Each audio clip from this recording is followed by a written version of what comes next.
原付バイクもノーヘルで乗れたあの頃。今では考えられませんが、街にはそんな光景が当たり前にありました。ヘルメットなしで風を切って走る爽快感は、当時を知る人なら忘れられない思い出です。しかし時代は変わり、昭和61年からは全ての道路でヘルメットの着用が義務化。昭和だからこそ見られた懐かしくも貴重な光景でした。あの頃、外出先で連絡を取る手段といえば公衆電話しかありませんでした。駅や電話ボックスにはいつも行列ができ、順番を待つのが当たり前。後ろに人が並んでいるのに長電話をしていると、まだ終わらないのという視線を浴びたものです。公衆電話の市内通話料金は3分で10円。そして家には黒電話が1台。普段はほとんど鳴ることがなく、リンリンと呼び出し音が響くと、家族みんなが一斉に受話器へ駆け寄りました。スマホも携帯電話もない時代だからこそ、一本の電話が特別な存在でしたね。スマホも携帯電話がなかったあの頃、友達との約束は前もって何時にどこでと直接決めるのが当たり前でした。駅の待ち合わせ場所についても、相手がいないときは駅の伝言板を真っ先に確認。少し遅れます、先に行っています。そんな短いメッセージに何度助けられたことでしょう。今ではすっかり見かけなくなった駅の伝言板、今では想像もできませんが、昭和の通勤通学ラッシュはまさに地獄でした。高度経済成長によって地方から首都圏へ多くの人が集まり、鉄道インフラの整備が追いつかず、首都圏の通勤路線では乗車率 300% を超えることも、身動きも取れない満員電車が毎朝当たり前の光景でした。しかも当時は冷房車がまだほとんどありません。夏の車内は蒸し風呂のような暑さで、通勤地獄という言葉が生まれたほどでした。国鉄在来線で初めて冷房車が導入されたのは昭和40年7月、山手線の103系。しかし山手線がほぼ全車冷房化されたのは昭和の終盤になってからです。一般家庭でもエアコンはまだ贅沢品。夏になると窓を全開にして扇風機を回し、蚊取り線香の香りが漂う。そんな風景がごく当たり前だった時代でした。皆さんも一度は利用した思い出がありませんか？あの頃、喫煙文化は今とは全く違いました。朝の駅のホームでは電車を待つサラリーマンたちが新聞を片手に一服。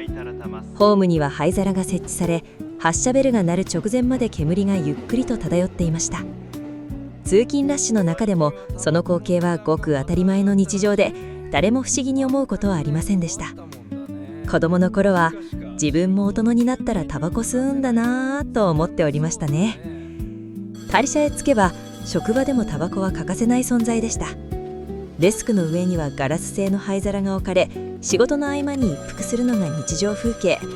周囲で働く女子社員もその煙を特別気にすることなく仕事を続けており、職場でタバコを吸うということ自体がごく自然な時代だったのです。家庭でも同じでした。夕食の食卓では父親がビールを飲みながら一服するのが習慣。子供たちが夕飯を食べている最中でもお構いなしでした。家族団らんの時間にもタバコの煙が漂う光景は多くの家庭で見られた昭和ならではの日常でした。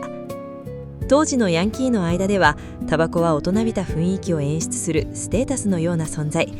映画やドラマ、不良漫画の影響もあり、タバコを吸うことがかっこいいという価値観が広く浸透していた時代でもありましたね。あの頃街のあちこちで見かけた支援は時代の空気そのものだったのかもしれません。昭和の買い物といえば、今のような大型スーパーはありませんでした。家から歩いて行ける商店街こそが毎日の暮らしを支える場所でしたね。夕方になると魚屋からは威勢のいい声、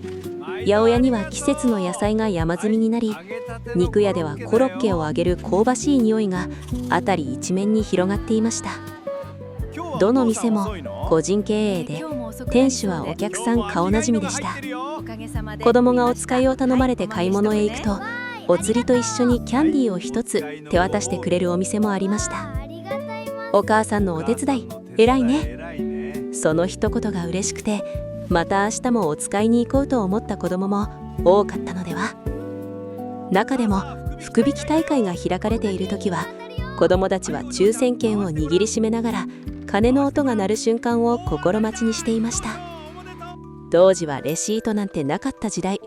お釣りの小銭を握りしめて帰る途中、こっそり10円玉を抜いて駄菓子屋へ、10円でお菓子を買って食べながら帰りましたね。あの頃の商店街には人と人との距離が近く、今では懐かしいぬくもりが確かにありました。当時は遊びを教えてくれる先生がいました。それは学校の先生でも親でもなく、近所のお兄さんやお姉さんでしたね。空き地や公園には自然と子どもたちが集まり、こうやって回すんだよとコマの紐の巻き方を教えてもらい、ゴムは腰の高さまで上げるからねとゴム跳びのコツを教わります。そんな優しい上級生に憧れていました。自分が高学年になると今度は教える側になります。昨日まで自分が教わっていた遊びを今度は下級生へ伝えていく。誰かに頼まれたわけでもなく、ごく自然に面倒を見る心まで受け継がれていましたね。そして子どもたちは地域全体で育てられていました。道路へ飛び出したり、危険な場所へ登ったり、線路の近くで遊んだりすると、近所のおじさんやおばさんがすぐに声をかけます。こら、そんなことしたら危ないぞ。知らない大人に叱られることは日常茶飯事でした。時には家へ帰る前に親へ伝わり、帰ると親にも怒られた経験、皆さんもありますよね。スーパーやコンビニがまだ少なかった時代、人々の暮らしを支えていたのは、毎日のように住宅前まで来てくれた配達や屋台でした。朝早く、まだ街が静かな時間になると、自転車の荷台一杯に牛乳瓶を積んだ牛乳屋さんがやってきます。牛乳箱へガラス瓶を1本ずつ丁寧に入れていく音は、一日の始まりを知らせる優しい目覚まし時計でした。朝食の食卓には冷えた牛乳瓶が当たり前のように並び、多くの家庭の朝を支えていました。夕暮れになると、今度は湯気を立ち上らせたおでん屋台が住宅前へやってきます。お母さんは鍋を持って家を飛び出します。大根、ちくわ、こんにゃく、がんもどき、卵、好きな具を選び、そのまま家の鍋へ入れてもらうのが昭和流。子供の頃、夕飯おかずに出てくるおでんは嫌いでした。夏になると街には涼しげな音色が響き始めます。屋台には色とりどりのガラス風鈴が揺れ、水槽では赤や黒の金魚が元気に泳いでいました。風が吹くたびにチリンチリンと鳴る風鈴の音は、暑い夏の日にほんの少しだけ涼しさを運んでくれます。そして週末の夜、どこからともなく聞こえてくるあの懐かしいチャルメラの音色。静かな夜道に響く音を聞くと、家の中からラーメン屋さんが来たと子供たちが飛び出し、お父さんは財布を片手に外へ出ます。屋台の湯気に包まれながら食べる醤油ラーメンは特別なごちそうでしたね。うまいかな？美味しい。